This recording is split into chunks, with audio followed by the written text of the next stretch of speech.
I'd like to say that there was a pivotal moment in time where we all realized this is not just a crazy idea, this is working. But there wasn't just one moment when that happened. Anything about medicine is measured in time. This technology developed and came about, and this service started to prove itself to be of value. We needed to invest in it. Being able to have our own system that's proprietary and patented allows us to customize. So building the flexibility into the system allows us to not be a cookie cutter type service. We have upgraded all aspects of the system over and over again.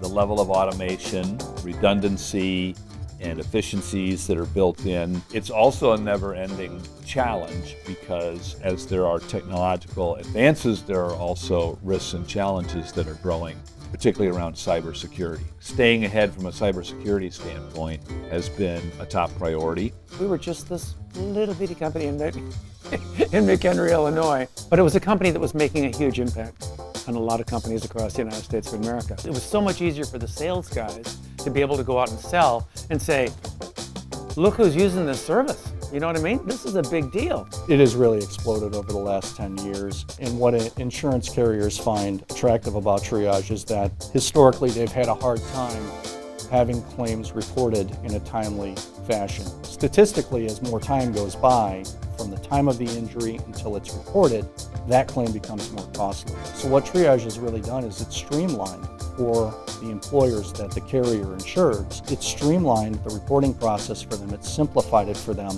What we typically see now is on-time reporting has improved by double digits. And as a result of that change and shift, carriers became some of the biggest clients that Medcor ever had. They were difficult, they were resistant, but the reality is when they came around, they really got it. Once the market started to show the value that there was something really viable here and needed, there's a dire need for employees that are in smaller work sites to have someone available to them 24/7 to help them if they're injured. The investment that we put in over time, recognizing that we had to invest and develop it the right way and not leave it back 10 years behind, was something that was necessary for it to get to where it is today.